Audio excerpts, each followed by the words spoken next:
I'm here at Anime Central with one of our artists, and would you introduce yourself, please? I'm Cloverkin. I currently reside in Illinois. I'm everywhere online as Cloverkin as well. So. Awesome. And we really love your artwork. It's not anime artwork, so tell us what inspired you to do your art and what brought you to this anime convention.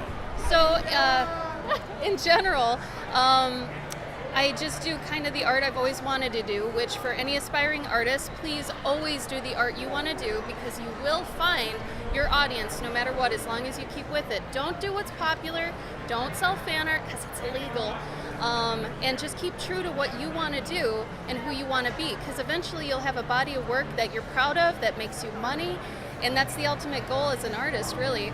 So I've always been inspired by animals and fantasy and magic, so it just seemed natural for me to kind of take this route. I used to be in video games, and that's kind of a poisonous industry, especially for a woman still. So I kind of had to get out of that, and I finally made the jump, and I couldn't be more happy. You won't make a lot of money at first, and it's one of those things where you just don't give up, and you'll reap the benefits of all that time that you spent grinding, and it's worth it. Awesome. So one of my favorite things that I saw is that you will do your pet in armor portraits. Yep. So I just want to know more about that in general and how you started doing those. Absolutely. So I'm very happy to be able to do this for people because it's a kind of spin on pet portraits in general. I didn't want to just throw pets kind of willy-nilly into costumes or anything like that. So I decided that with my background in gaming, my knowledge of RPGs and D&D and stuff like that, I figured, well, why don't I do more with it? So I translate pets' personalities into D&D and RPG classes that suit them. So in this case, this was Henry, and he was a pug. This was his favorite toy. I made it his squire. That was his least favorite toy, so I made it dead. So, in these sorts of cases, I try to make every single one of them different, unique, really intimate to the pet themselves. And, with my also knowledge of, kids' books and stuff, I have that spin on how to do characters, how to, do compositions that really lend themselves to your pet and what they're about, because that's why do it if you're not going to do it right? So it really seemed like a market that I would have a lot of fun doing because I'm doing medieval animals anyway, right? Why not do what I love to do for people, make them happy too? That seems like the ultimate goal for everybody, right? So I actually started to do this a couple years ago. Somebody had a corgi. It all started with this corgi. Actually, he's in here.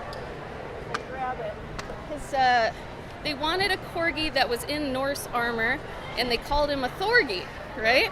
And this was Cedar. He was my very first one. I've done 300 since then. So it's been a very lucrative business for me, and I hope to kind of be the guy to go to for that, Okay. So over time, though, this is kind of a proof of concept. After that, I was like, you know what? They just wanted him in Norse armor, but what if he wasn't that kind of guy? What if he was more of a mage? Or, I was like, I felt like I almost did a disservice. I did what they wanted, but I was like, I could actually try to do something with this. So when I first started out, I had a little 8x11 sign, at my table. It was really tiny, and as it grew, they were like $60. But once demand grew, you have to kind of, So now I've got a big 2x3 banner, which sometimes people still ask me, how much are your pet commissions? And I'm like, well, it's right. I mean, I don't want to be a jerk, but it's like a huge banner, So if anybody's interested in seeing more of the ones I've done, I don't have all 300 online yet. I kind of keep a backlog so I can always post something, but I've got around 150 on my Instagram. You can find the hashtag that's in any one of the portraits of my uploaded pictures. But yeah, it's been really fun. I also can stream your commission on Twitch. Okay. So if you end up getting one from me, we can set up a scheduled time and I'll do it in front of you, ask you questions. Do you prefer this color, that color?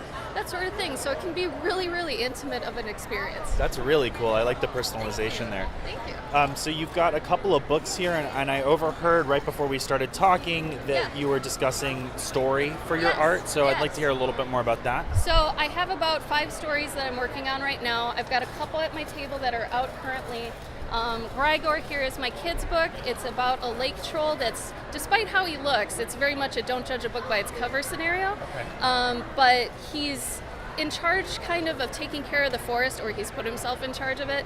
And all the creatures that are here too, he takes care of them and their petty problems. And he thinks he's the only one left, but then he finds out there's a baby one. So he ends up taking care of him and teaching him the laws of the forest. And in the end, he ends up, spoiler alert, getting a lily pad cap similar to the one that Grigor has. And then the reader at the end also receives a lily pad pin, as they're the next in line to take care of the forest now that they know how. Okay. So a lot of the time, if I do make a product, I like to tie story in with it as well. This one is actually debuting now at ASIN.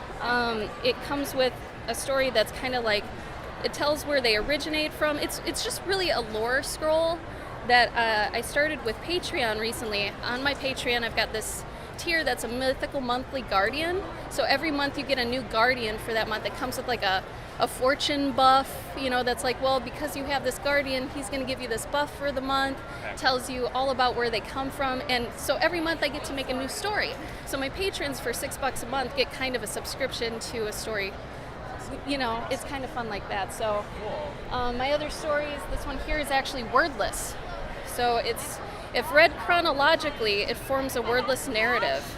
So I wanted something that, regardless of what your language is, your background, you could read it and figure out what's going on. Because body language and story is almost more important than dialogue. If you can make a story without any dialogue and it's clear and people know what's going on, you have that much stronger of a story once you add any words to it. So you really shouldn't have to add words for people to know what's going on. So that's that one. I hand-bound that one. That's why it looks a little rough, but I like that. And then I've got a coloring book and a sketchbook. Awesome. So if people want to find this stuff and they're not here at the con, yep. And if they want to find you, follow you, become a patron of yours, where can they go and do that stuff? So basically everywhere online I'm Cloverkin. I'm Cloverkin on Tumblr, Facebook, Instagram's my main. Patreon, it's patreon.com/Cloverkin. I have pay over time options as well on my Patreon for any commission you'd want, whether it's pet and armor or an original character. My Etsy, if you search Cloverkin Etsy, you'll find it. Though my Twitter is the only one that's not just Cloverkin. It's Cloverkin Art. I couldn't get Cloverkin and they're like inactive and it drives me crazy. But anyway, if you search Cloverkin on Google, you should be able to find me. Awesome. Well, thank you so much for taking the time to talk with us today. We really appreciate it. And thanks for your art. Oh, you're welcome. Thanks for enjoying it.